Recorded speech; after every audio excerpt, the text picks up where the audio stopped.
Hi, it's Paul from Model Builder International again. What we're going to look at today is from Italeri, Churchill, various marks, 28mm 156 scale.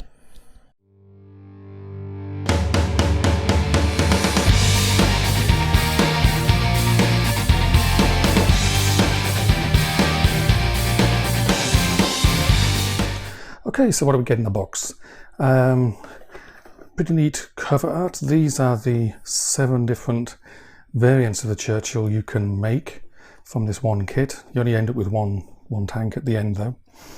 Looking on the back, there's 5 of basically the 5 decal options, but you can make 7 different variants if that makes sense. Colours are called out in Italeri colours on the back here. Mark 3 75mm, Mark 4, Mark 3, an NA75, and an AVRE. I think you can also, there's a Mark 6 you can make, and a Mark 5. They're the other 2, I think, yes, that you can make, but there's not a decal option for those 2. So, if you open up the box, we get, it's a standard Italeri side end opening box. We get a decal sheet. Talk more about this when I go through the instructions, but at the top here there's some like standard decals which aren't used. You can maybe use those if you want to do the Mark 5 or Mark 6. And then you've got 1, 2, 3, 4, the 5 different decal options that are on the back of the box. And you have 2 different sets of numbers for each one. So in reality there's sort of 2 variants of each of the 5 decal options. So there's 10 vehicles there plus the other 2, the Mark 5, Mark 6, so you can kind of make 12 different options in this. Instructions, a booklet, standard Italeri thing. Notice the kit, like the previous one, I did do this with the KV1, KV2. It's designed, I'd say, primarily for wargaming and for youngsters. It's perfect for youngsters new to the hobby. It's because it's simplified parts. There's basically tracks are 4 parts, whole running gear on one side is 2 parts, so it's a real simple build, and reasonably big parts because it's somewhere halfway between 1/72 and 1/48. So there's 7 steps gives you the whole. Then you've got steps 8 to 12. You'll only do some of them. You'll do either step 8 or step 9 depending what sort of turret you want, and step 10. One of step 10, 11 or 12, depending what weapon you have in the turret. And then there's the 5 decal options at the back. As I said, we'll go through the instructions better and go through those in a bit more detail. I've already opened the bag on this one, but all 3 sprues are inside the one bag. So I'll just take these out. Now, to be honest, I recorded this video once already and somehow managed to completely mess it up and not record anything, so that's why getting out the bag is a little tricky, because I've sort of jimmied them back in again. Okay, so there's the 3 sprues. Basically some nice detail. There's your 2 turrets, top of the hull, various main weapons, choose the one you want. Here's the tracks. They look nice, all the attachment points are nice and small. The only thing I have spotted somewhere was some ejector pin marks. But they seem to be, I think there's really tiny ejector pin marks just down here on the tracks that you might need to look at. But the fact I couldn't see them right now, I had to take I only saw them on a high resolution photograph, so it tells you that most people are not going to see them. The rest are all well out the way, and there's the running gear. So we'll go through the instructions, have a closer look at each step, a closer look at the parts and with high-res photographs. All the photographs will be on the website along with extra photographs. Don't forget to subscribe to the YouTube channel. We've also got 2 Facebook pages and a Facebook group. On the Facebook group you can post your own builds. So let's have a look at the instructions. I'll start off by putting up some images of the 3 sprues. Generally the attachment points are good, the level of detail is very nice. As I said before, these are designed for the gaming market really, and also that makes them really good for newcomers to the hobby. What would, should we say, normally be several parts in this kit is actually one part. So you see some of the parts come with a lot of extra bits already attached to them, especially the running gear. But the level of detail overall is very good. Ejector pin marks are out the way, not an issue. I could only find one that I could see, and that was only with the camera. I couldn't see it with my eyes. So let's go through the steps and have a closer look at the parts.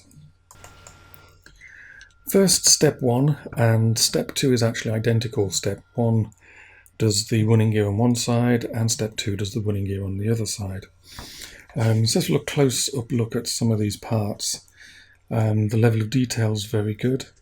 The tracks, each side comes in basically 4 parts. The top run, a lower run, and then a small piece at either end just to join them together. Note that you'll have to do a little bit of drilling if you're building either a Mark III or a Mark IV, but other than that you're fine. And like I said, there's good detail on here already, so everything looks quite nice. Step 3 is pretty simple, putting the running gear that you built in the first 2 steps onto the 2 sides of the hull. As you can see here, the hull underneath is nicely detailed, comes as one large part, again making life easy for you. So it should be a pretty straightforward step. Step 4 is another reasonably straightforward one, mostly putting the upper hull on top of the lower hull. Here's a couple of photographs of the upper hull. You can see there's nice detail on there. So really you can sort of move pretty fast in getting this built. And next on to steps 5 and 6. Basically the 2 steps are identical. Step 5, what you do in step 5, you do in step 6, but on different sides of the vehicle. You add the front of the hull, the driver's armour position. You can see the part here in step 5, and you also add one exhaust that look like these, and one mudguard that looks like this. And then in step 6, you do pretty much exactly the same, another exhaust, another mudguard. And the final step for building the hull is step 7, and you just add 3 pieces on top of the hull, and then that's the hull done. And now I'll cover steps 8 and 9. Basically you choose one of the 2 turrets to build. Step 8 is a welded turret, step 9 is a cast turret. The welded turret is used for the Mark IIIs, the cast turret is used for all the other versions. There's nice detail in here, as you can see in the images, and yeah, they look pretty good, and an easy quick build again. And then steps 10, 11 and 12 is basically putting the right main armament into the turret of your choice. So it's all in the same part of the sprue. Just choose the one you want and fit that into the turret you've made in step 8 and 9, and then fit the bottom of the turret and you're good. And then you just fit the turret. The only extra little bit is step 12 shows you a 3/4 figure, which would actually work for any of the versions, and you can put it in either of the open positions in top of the turrets. The turrets themselves, those positions are not hollow, so you can't see through into the inside of the tank. They're just big recesses. And now onto the painting and decal stage. As I said earlier, there's 5 decal options. 4 of them are all one colour, either olive, drab or dark green. One of the options from Egypt is a 2-colour camouflage. Let's have a look at the decals. Decals look good. As I said, you'll have basically 2 options for each of the builds, because there's 2 vehicle numbers for each one, so you can build a few versions out of this. But everything looks good. For people new to the hobby, those single colour paint schemes will be nice and simple, and the decals should present no problems. So overall, it's a nice size vehicle. I'm kind of liking this scale and the way Italeri have done these. They're nice, simple builds.